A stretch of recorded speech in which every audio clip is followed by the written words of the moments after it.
The stars above the planet Torava glowed in quiet beauty, but on the ground, everything was burning. Tavik, a communication officer for the peaceful Turavian people, rushed through the hallway of the signal tower. His pale blue skin was covered. In sweat and fear was written across his large, black eyes. Explosions echoed from the outer domes. Their shields were failing.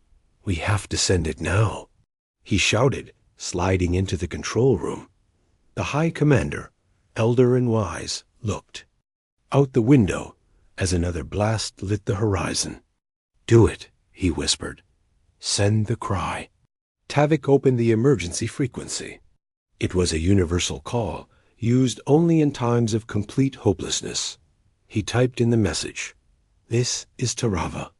We are under attack by the Karg swarm. Shields are down. Lives are lost. We request reinforcements. Please, help us." The message flew through space, bouncing from relay to relay. Tavik knew the truth-most species ignored distress calls now. The Galactic Council had become slow, political, and uncaring. And Earth? Earth had not replied to anything in years. Still, he pressed the button dot far above. In the cold silence of space, the message echoed. Past stars, past broken satellites, past abandoned worlds dot, then dash somewhere on the edge of known space. Signal was received that it didn't go to a council. It didn't go to a diplomat. It went to a single black ship sitting in a dark orbit. The ship was old but strong. Matte black armor, no markings. No name. Inside, a human opened his eyes. The message replayed in his earpiece. "We request reinforcements. Please help us." He said nothing. He didn't call for orders. He just smiled. Back on Tarava, hours passed. Tavik sat in the quiet control room, staring at the empty starfield on the screen. No ships, no answers, nothing again, he muttered. Looking defeated, the High Commander placed a hand on Tavik's shoulder. "We are forgotten, my son." Then -ping.a red dot appeared on the scanner. Tavik blinked. "Wait, that's not a council ship." The High Commander leaned in. The display showed a single ship approaching fast, silent, and with no identification. "No flags?" he asked. "No transmissions. Just one word received on an old Earth frequency." "What word?" Tavik read it aloud. "Acknowledged." The black ship entered the upper atmosphere. It didn't slow down. It didn't ask for landing clearance. It simply landed just outside the last surviving dome. Turavian guards rushed out, weapons ready. The ship hissed open. Fog spilled out. Footsteps followed. Out walked 5 humans. They wore dark armor that seemed to drink light. No symbols, no colors. Just smooth plates and glowing red visors. The tallest one moved his helmet. His face was hard, eyes sharp like steel. "I'm Commander Rix," he said in calm, cold English. "You called. We're here." The Turavian commander stepped forward. "Nervous? You're Terrans?" "Earth hasn't responded to calls in decades." Commander Rix simply looked at the burning sky. "We don't answer most calls." Tavik stepped forward. "Then why us?" Rix looked down at him. Because this time, the scream was loud enough. Minutes later, alarm screamed again. The Karg were back, massive insect-like aliens with thick carapaces and no mercy. Ships descended from the sky, weapons charged. Turavian troops ran to position, but their faces showed fear. Commander Rix and his 4 soldiers didn't move. "Are you not preparing?" Tavik asked in panic. Rix pulled a knife, just a knife, from his belt. "We don't prepare," he said, smiling. "We end it." As the first wave of Karg broke through the outer barrier, the humans moved. They didn't shout orders. They didn't form lines. They disappeared into the smoke. And then the Karg began to fall. One by one, silently, Brutally. Tavik stood frozen, watching a human woman vault over a 4-meter Karg warrior and stab it through the skull in midair. A Turavian officer whispered behind him, voice shaking. "They're not soldiers, they're predators." Back in the control room, Tavik sat, quietly. The screen showed the battlefield. Everywhere the Deathworlders moved, the Karg died. And for the first time in hours, Tavik felt something new. Not hope, not peace, but awe, and maybe fear. Because the message they had sent into the stars wasn't answered by an army. It was answered by Earth. And Earth had sent its monsters. Asterisk. The battlefield outside Torava's final city looked like a graveyard. Karg bodies lay scattered across the black soil, steaming under the twin suns. Blood green, thick, and sticky coated the wreckage of fallen beasts and shattered armor.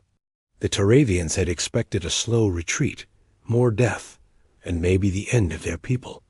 Instead, they watched something unreal. 5 humans. That was all.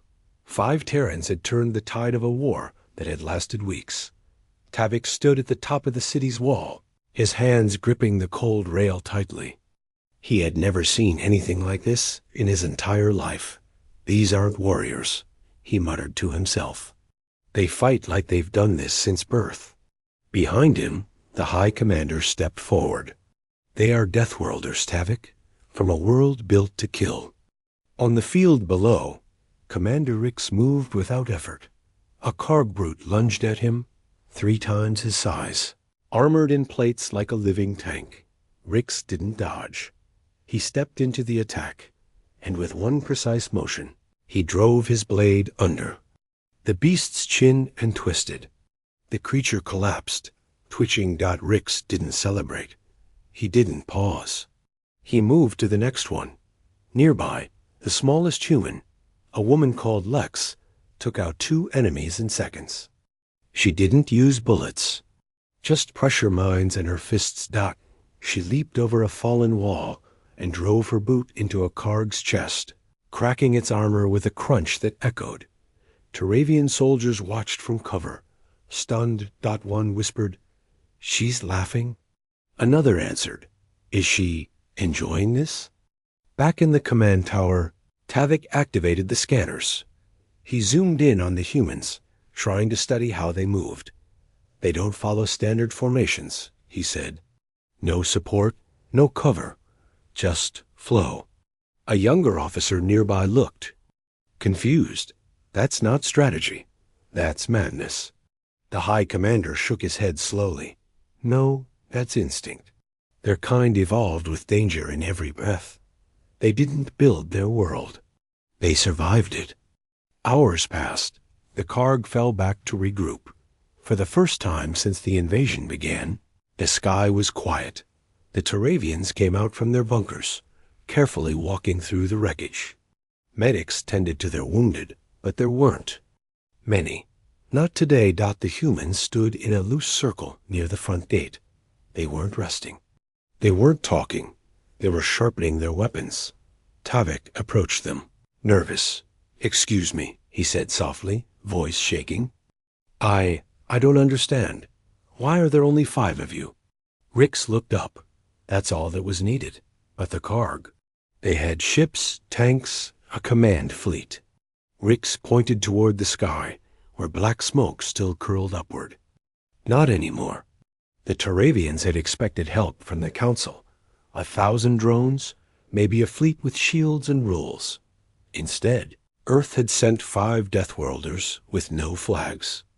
"No fear and no mercy. We didn't ask for monsters," Tavik said quietly. Rix stood, his tone flat. "You didn't ask for anything loud enough. The Council ignores whispers. We heard your scream." Inside the Karg flagship, deep in orbit, General Roth watched the battle feed. His mandibles clicked in disbelief. "Impossible," he hissed. They were supposed to be primitive. Earth was silent. One of his advisors, shaking, said, "We didn't account for Deathworlders." Roth snarled, "Then we send the Dread Titan." The room went cold. That weapon had not been deployed in centuries. Launch it, he ordered. Back on Tarava, Tavik returned to the tower. New signals appeared on the radar. One ship, massive, shaped like a mountain. Something's coming, Tavik said, eyes wide. The High Commander stared at the screen. What is that? The humans turned to the sky without a word. Lex whispered, finally, something fun. As the dread Titan entered the atmosphere, its form cast a long shadow over the ruined land.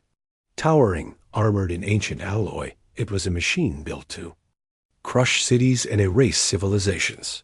The Taravians trembled. Even some humans paused. But Commander Rix grinned. He turned to his team. Pack up, we're going in. Tavik stepped forward.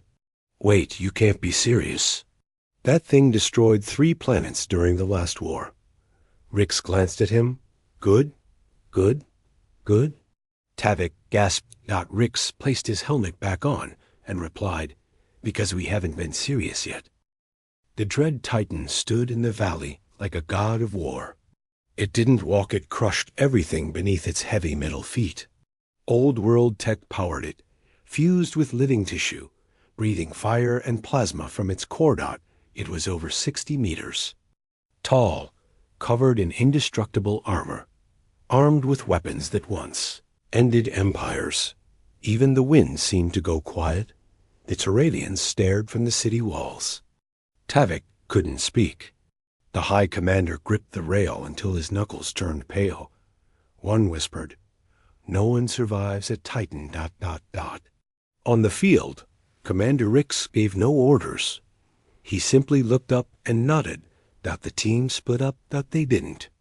Panicked. They didn't run. Instead, they smiled. Rix turned to Lex and said, let's break the rules. In space, the Karg General Roth watched the dread Titan's descent. He laughed loudly, fangs clashing. Let's see them fight this. His advisor looked nervous. Sir, I don't think they follow rules. Roth growled.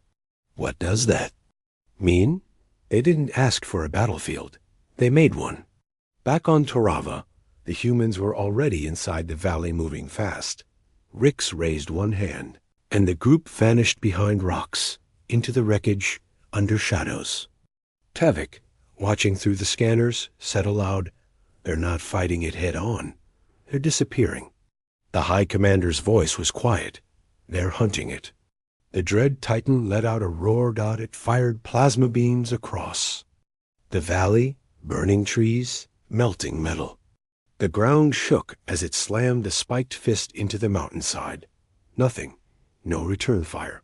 Only silence. Then, click. A mine exploded beneath its knee.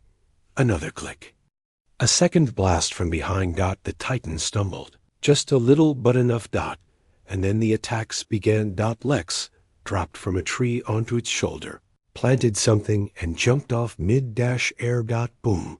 The shoulder armor shattered. Above. Rix fired a grappling hook from a ridge. It hit the Titan's neck. He flew forward, landed hard on the upper plate, and began slicing through cables with a plasma cutter. Another human, Jace, used a mini drone swarm, each one crawling inside the Titan's vents and detonating. Boom. Boom. Boom. The Taravians watching couldn't believe it. No air support, no tanks, just 5 people. Tavik leaned forward. They're not fighting it like soldiers. They're fighting it like wolves. The High Commander added, wolves with fire. The dread Titan roared again, its movements slower now. Then it did something unexpected. It released hunter drones, small, fast machines designed to chase and kill anything nearby. They flew out in swarms. Within seconds, the sky was full of red, lights and metal wings. But the humans were ready. One of them, a silent man named Gray, opened a black case and released an electromagnetic pulse grenade. Boom. The drones dropped from the sky like dead birds. Inside the control tower, alarms went off. The Titan's core is overloading. Tavik shouted. It's going to detonate. The High Commander's face went pale. A self-destruct. Rix's voice came through the radio. We're not done yet. At the last moment, Rix jumped inside the Titan's main hatch. Alarms blared inside the beast. He had seconds. His hands moved fast. Wires, gears, codes, everything connected. He placed a single object in the center of the glowing core. A black box with a red light blinking. He whispered, "No rules." Benny jumped out. The box exploded not with fire, but with a shutdown pulse so strong it turned off everything for kilometers. The dread Titan froze. Its body locked. Lights dimmed. And then it fell. Hard. Face. First. Silent. Dock in the city. No one moved. Tavik broke the silence. Did they just shut it down? The High Commander whispered, No, they ended it. Hours later, the 5 humans walked back toward the city. Dusty, bleeding, calm. Tavik ran to meet them. You didn't follow any standard protocol, he said in disbelief. That Titan has wiped out planets. Rix nodded. That's why we didn't follow standard protocol. But you risked your lives. Rix gave a rare smile. We're Deathworlders. Risk is our breakfast. Tavik asked, Why aren't you afraid? Rix looked to the stars. Because we come from a planet that tried to kill us every day.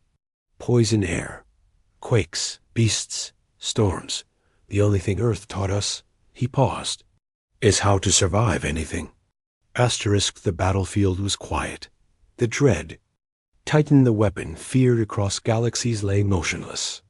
Its giant body, once glowing with deadly power, was now blackened and broken. Turavians stood at the edge of the valley, not cheering, not celebrating. They were stunned. No one had believed 5 Terrans could stop a living war machine.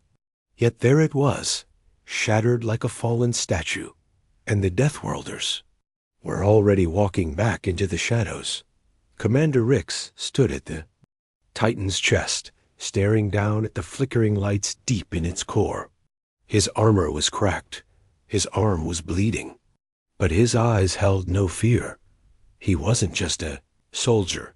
He was something else. Something older. Something made for war.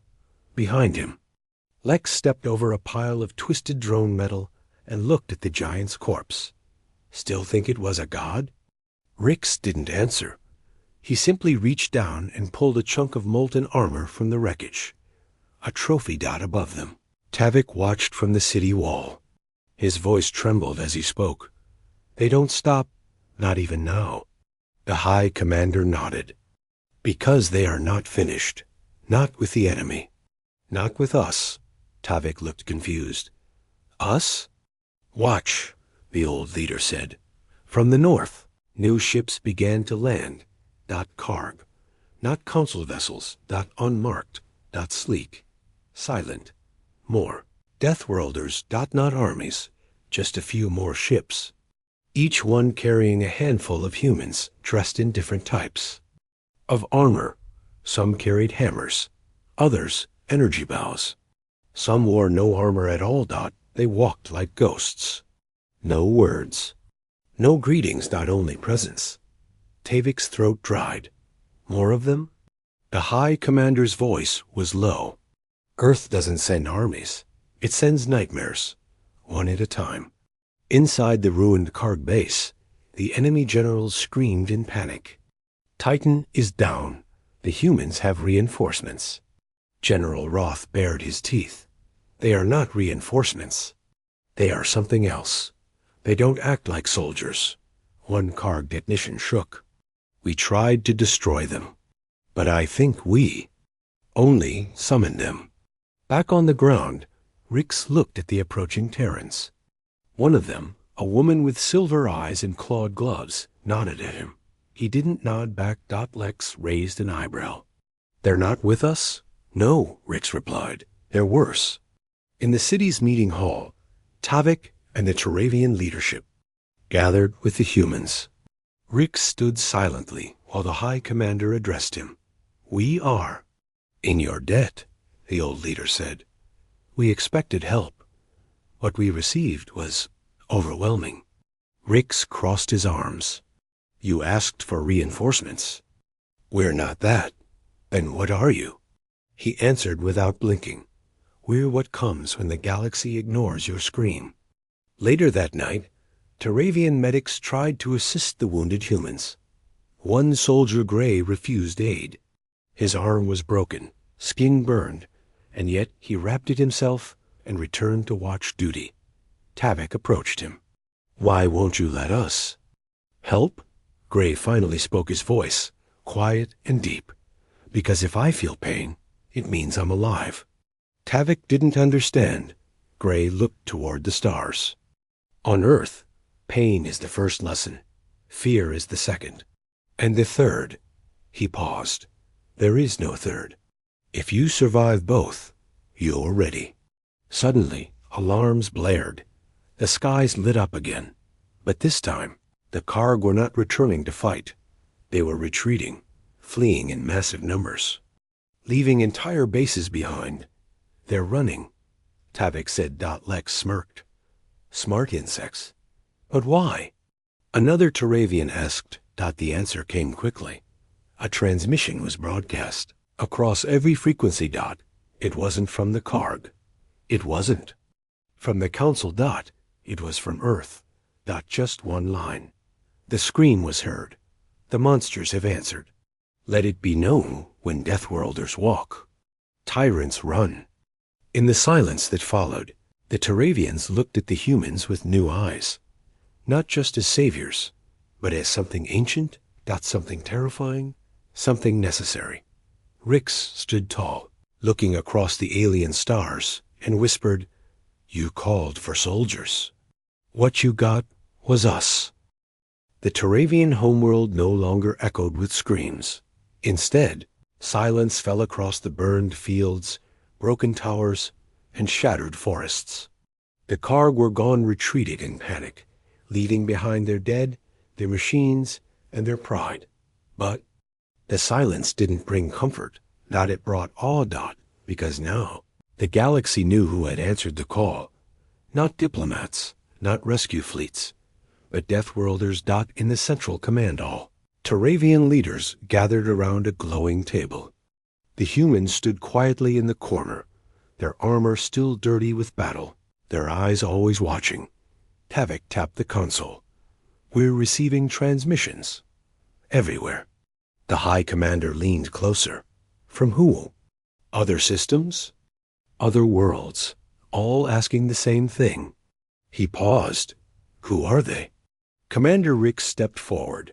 He didn't ask permission. He placed a small device on the table. It hummed. A single phrase was broadcast across open galactic channels. "Earth is listening." Then the signal repeated. Over and over. No explanation. No signature. Just that voice. Calm. Terrifying. In a distant star cluster. A greedy trade empire. Paused all activity. In another system. A pirate fleet disbanded overnight. Even high-ranking Galactic Council members froze. Their screens pulsed with the message. "Earth is listening." Tavik stared at the humans. "You didn't just stop a war." Rix looked at him without blinking. "No, you started something." Rix nodded. "We reminded them." "Reminded them of what?" The human replied coldly, "That monsters still exist." Outside, Turavian children gathered in the ruined streets, peeking around corners at the strange figures in black armor. One child, barely tall enough to stand, walked straight up to Lex. She knelt down, and he offered her a tiny flower. "Are you one of the monsters?" the child asked innocently. Lex smiled softly for the first time. "Yes, but only when we need to be." She placed the flower on her armor and ruffled his hair. High above the planet, the unmarked Terran ships floated silently. They didn't orbit for protection. They didn't scan or report. They waited. As if listening for the next scream. Inside the Turavian tower, A council member asked the question that no one else dared speak. "Why now?" He said, "Why did Earth come back after all these years of silence?" Rix didn't answer immediately. He walked to the tall glass window, looking over the peaceful land still scarred by fire. Then he turned. "Because you finally understood fear. And we only walk where fear lives," Tavik swallowed. "But the Karg were retreating. Why keep broadcasting the message?" Rix stared at him. "You think the Karg were the message?" He stepped closer. "We are the message." In space, Karg survivors limped back to their outer bases. Some wept, others shook. General Roth sat in silence, surrounded by broken screens and dying commanders. "They didn't just beat us," he muttered. "They made us run." His advisor nodded. "And now the others will know." "No," Roth whispered. "Now the others will hide." Later that night, the humans gathered outside the Turavian city near a dying fire. They didn't talk much. Never did. Rix sat with a small datapad, typing a report that wouldn't be sent. Earth didn't need reports. That needed results. Lex looked at him. "Do you think they'll remember this?" Rix looked up. "They won't forget." In the skies above, a new probe launched from the Terran ship not to scout, but to warn Dot it would repeat the message for years across every channel, every system, every corner of the galaxy. If you cry for help, you better be sure. Because if Earth answers, it won't just save you, it will change everything. The next morning, the Terran ships left without a word. No payment. No parade. No alliance signed. Only a trail of silence, fire, and memory. Tavik watched them vanish into the stars, his chest heavy with both gratitude and something else. Fear. Because now he knew Earth hadn't sent soldiers. It had sent a warning. Asterisk. They came like shadows. They left like legends. The Death Worlders were gone. No engine trails, no beacon signals. Just empty space where their ships had hovered and silence. In their place, but the memory of their arrival remained. In every crater, in every scorched hull, in every whispered retelling across the stars, the galaxy had changed. Because Earth had answered. Tavik stood alone on the southern ridge, overlooking the battlefield where the dread Titan had fallen. The land was still healing ash mixed with blooming vines, bones half buried under grass, the wind carrying both death and life. His datapad VIBRATED. New transmissions flooded in. Dozens, then hundreds. Worlds that once ignored Torava now reached out in desperation. Are the humans still there? Can you ask them to help us? How do we contact Earth? Tavik didn't answer. He stared at the blackened horizon where Earth's warships had once stood and whispered, "You don't contact Earth. Earth contacts you." Far from Torava, in the deepest parts of the galaxy, old empires held emergency meetings. Generals replayed the footage of the Death Worlders tearing through the Karg. Senators analyzed Earth's one-word message. Acknowledged. Religious cults declared the Terrans. Divine punishment. Pirate lords burned their flags. Because the stars now had a new rule: never wake what sleeps on Earth. Meanwhile, on a quiet moon orbiting a red dwarf, a dying colony watched the recordings. In silence, they had once been ignored by the council too. One child looked up at her mother. "Will the monsters save us too?" The mother smiled faintly. "No, child. They don't save us. They warn us." Back on Torava, the High Commander recorded his final message to the Galactic Council. His voice was tired, calm. "To the great powers of the galaxy," he said, "you watched us die. You ignored our cries, but Earth didn't." He paused, staring at the blinking red light. "You expected reinforcements. You didn't realize Earth sends ends." The last image in the report was of 5 figures standing in fire and ash, surrounded by silence. lit only by the dying glow of their own destruction. And then they were gone. In orbit. Long after Earth's ships had vanished, the Turavians discovered a strange object. Small. Black. No markings. That had no engine. No communication beacon, just a glowing red dot at its center. Tavik brought it down carefully. When they opened it, the message played only once. Don't thank us. Don't call us. If you scream again, we'll come. But next time, we won't stop at saving. We'll finish what you couldn't. The council chamber on Tarava grew cold as the message ended. One advisor stood and whispered, "So, we were the lucky ones." The High Commander corrected him. "No, we were the first." Somewhere in deep space, on an unmarked ship moving faster than light, Rix sat in silence. He stared out the window at the stars rushing by. Lex entered the room quietly, holding a small memory crystal. A child's voice from Tarava, saying, "Thank you." Rix didn't look at her. "We didn't do it for thanks," he muttered. She nodded. "I know." Then she asked the question that lingered in every system now. Where to next? Rix turned his eyes from the stars and answered with the cold certainty only a Deathworlder could have. Wherever the next scream comes from. And in the dark, Earth waited. Because Earth always waits. Not to fight, not to conquer, but to remind the stars the end doesn't come from enemies. It comes from where no one dares to look. It comes from Earth.